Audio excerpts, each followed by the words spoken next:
6 жасқа толмаған балаларға арналған фильм.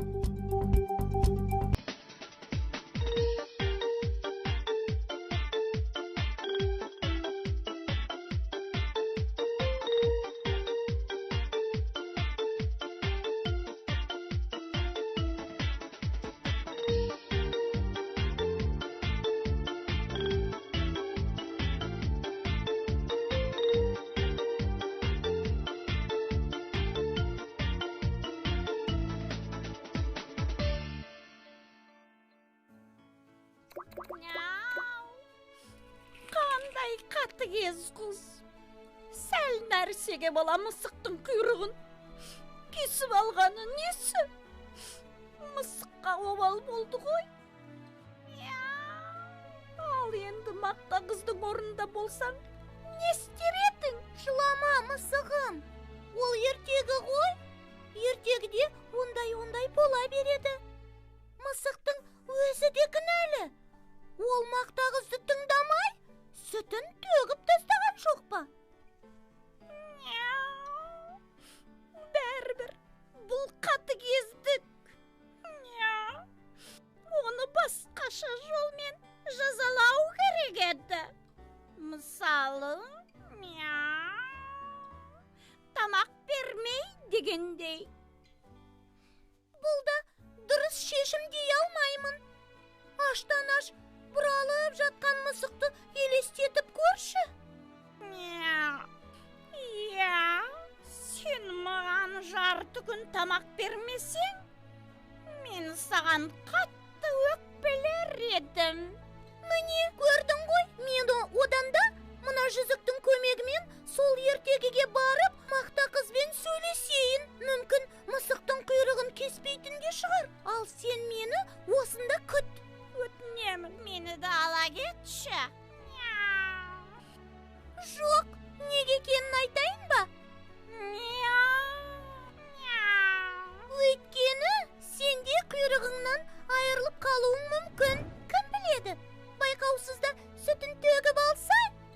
Мен бармай-ақ қояйын. Ол қыз мені өз ертегісіндегі мысықпен шатастырып алып жүрер. Ал онда мен кеттім.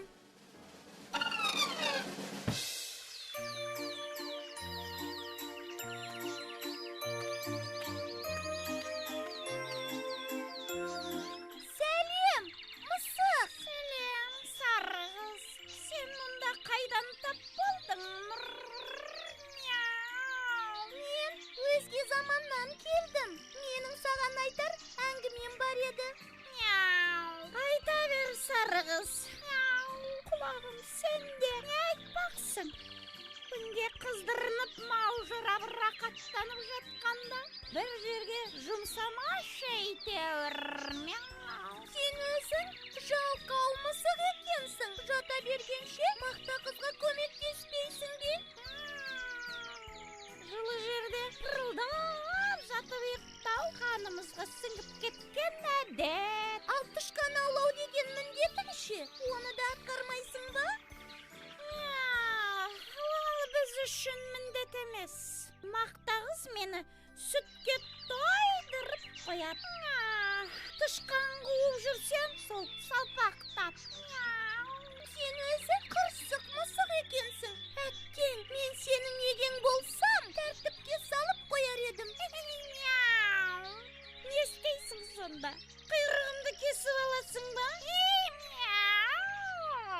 Қап, мынаны-ай. Жарайды, сені дәл қазір мақта қыз шақырады. Мысығым, келе ғой. Әне, шақырып жатыр, бар тезірек. Дегенде жетіп барсаң, қадірін қашады. Шақыра түссін. Мына күннің қызуын-ай. Барсаңшы енді. Қазір ашуланады да тауып алған мейізін өзі жеп қояды. Мейіз? Жоқ, ол менсіз жемейді. Бәстесесің бе? Мысық. Міне, екінші рет шақырды. Үшінші рет шақырғанда жетіп барамын. Бар тезірек, үшінші рет шақырмауы мүмкін. Және абайла. құмырадағы сүтті төгіп алма. Неге төгеді екенмін? Мені мақтағы өте жақсы көреді. Біз доспыз. Түсінесің бе? Ал достар кешірімшіл болады. Барсаңшы енді. Жарайды. Мяу. Қоймадың ғой. Бар да бар деп қазір. Өз көзіңмен көресің. Сен терезеден қарап тұр. Мен келдім. Неге шақырдың? Сен өзі қайда жүрсің? Жаңа ғана сені 2 рет шақырдым ғой. Мен үй сыпырып жүріп, мейіз тауып алған едім. Соны бөлісіп жейін десем? Мейіз? Мяу, кәне, бөлісіп жейік. Берсеңші енді. Сен келмеген соң, мен оны жеп қойдым. Қалайша, біз дос емеспіз бе?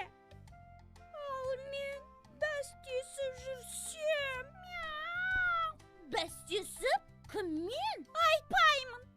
Мяу. Сәл күтсең келер едім ғой. Мені бір ойнап жүр дейсің бе? Күні бойы тышқан аулап, салпақтап. Ол енді сенің міндетің ғой. Бірақ осы кезге дейін бір тышқан ұстағаныңды көрмедім. Міне, сенбейсің маған, досыңа. Мен де тышқанды сақтап қоя алмаймын ғой. Ол бәле қашып кетеді ғой. Зып беріп, сондықтан ұстай салысымен жеп қоямын. Маған бір түйір мейізді қимадың. Кешірші, мысығым. Мяу, кешірмеймін. Неге кешіреді екенмін? Ой, сүт төгіліп қалды. Мяу, бірақ төккен мен емес. Қалайша, сен емес? Мен емес, құйрығым. Иә, сүтті құйрығым төкті. Құйрық сенікі емес пе? Иә, менікі. Мяу, дәл қазір осы бір нәрсе маған керек пе деп те ойланып қоямын. Қу мысық. Олай болса, мен сені емес, құйрығыңды жазалаймын. Өте дұрыс шешім. Мұны жазаламаса болмайды. Мәссаған. Мяу. Енді төгесің бе сүтті? Доғар енді, ашуыма әбден тидің. Қазір мен сенің құйрығыңды кесіп аламын да, маған сүт әкеліп берген кезде ғана қайтарамын. Ұқтың ба? Мяу. Кесіп алғаны қалай? Менің құйрығымды ма? Сен жаңа ғана өзің айтқан жоқсың ба? Мұны жазаламаса болмайды деп. Мяу. Жаздым, жаңылдым, кешірім өтінем. Сүтті сиырдан сұрап әпере салар. Жарайды, бірақ судың да сұрауы бар деген. Сиыр саған сүтін бере салады деп ойламаймын. Ал сен өтірік айтқанды қоймасаң, үйден қуып жіберемін. Содан соң жабайы мысық боп жүресің. Мяу! Жабайы мысығы құрысын, тай көрме. Мен қалайда сиырдан сүт сұрап аламын. Рұқсат етсең, қазір-ақ барып алып келемін. Бара ғой, мысығым, мен әлі үй жинап болған жоқпын. Сәлем, мақта қыз. Сәлем, сары қыз. Сен қай ертегіден адасып келдің?